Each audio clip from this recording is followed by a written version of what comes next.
D'accord. Et donc, on lui demande de nous donner la facture de ce lampadaire ou alors de nous trouver l'identique. Et donc, auquel cas, on lui rachète. Il dit qu'il n'y a pas de souci et tout ça. Le lendemain, dès le matin, j'ai un SMS qui me dit: bon, j'ai pas réussi à retrouver la facture et malheureusement, le lampadaire est plus dispo nulle part. Donc, voici l'équivalent quasiment exact. Je clique sur le lien, je commence à regarder un petit peu le lampadaire et en fait, il a rien à voir avec celui que lui avait de base. C'est-à-dire que son lampadaire qu'on a pété, c'était un truc en plastique qui faisait genre 2 mètres de haut. Et là, c'est un beau tri-lampadaire en acier inoxydable, 2,70 m de haut, bien imposant, bien majestueux. Et je suis en mode, monsieur, 5 fois plus cher. Je tape tri-lampadaire extérieur sur Google, premier lien, son lampadaire à l'identique pour 80 €. Donc je lui envoie, bonjour monsieur, écoutez, je crois que j'ai trouvé votre lampadaire à l'identique parce qu'on avait pris une photo. Est-ce que ce serait pas celui-ci? Je lui envoie le lien et il me répond, non, c'est pas mon lampadaire.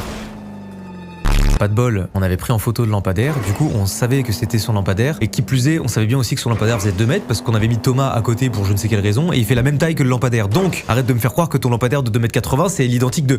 Bref, je lui dis exactement ce que je viens de vous dire mais en plus gentil, et lui il me répond, bon écoutez, vous commencez à me péter les couilles, vous avez pété mon lampadaire donc vous allez me rembourser ce que je vous demande. Et en fait je suis en mode pourquoi il s'énerve? Donc je lui réponds, écoutez, j'essaie juste de trouver un terrain d'entente qui aille à tout le monde, ça me semble plus juste de vous repayer le même lampadaire en neuf plutôt que de vous payer un lampadaire en mode on passe d'une Twingo à une Rolls-Royce, c'est dur à dire. Et là, il me menace. Voilà, il me dit, merci de m'apporter la preuve de versement pour demain matin au plus tard, ou bien je passe par Aircover et le montant sera plus important. Et en fait, le mec me dit que je chipote pour 400 € alors que j'ai les moyens puisque j'ai payé 4500 € les 7 nuits. Du coup, là, j'ai envie de me battre et je lui réponds, monsieur, on a déjà rien dit concernant la porte d'entrée qui ferme pas, concernant la fuite d'eau dans la douche. Bref, je lui fais une énumération de tout ce qui n'allait pas dans son Airbnb et je lui dis, écoutez, je veux juste trouver un terrain d'entente, qu'est-ce qu'on fait? Plus de réponse, il a fait une réclamation à Aircover et en gros, il a réclamé plusieurs centaines d'euros en plus parce que, en gros, on avait mis toutes les poubelles dans le local à poubelles, mais on n'avait pas vidé les poubelles pour les sortir ailleurs, du coup, il demandait un supplément. On avait laissé dans son frigo une pizza, il a voulu nous le facturer en plus sur Airbnb et son lampadaire il a gonflé le prix et du coup c'était plus cher. Je suis en mode mais ce mec est fou. Et quand je fais le lien avec la première fois et le truc de la piscine, je me dis mais en fait ce gars c'est un mec qui veut juste faire un max de thunes et qui est prêt à entuber les plus jeunes, tu vois. Du coup moi j'explique ma situation à Airbnb et de là est ouvert une enquête. Et la justification de ce mec, c'est un malade mental. Il a dit c'est un youtubeur qui se vante de dépenser 50 000 € pour des vidéos.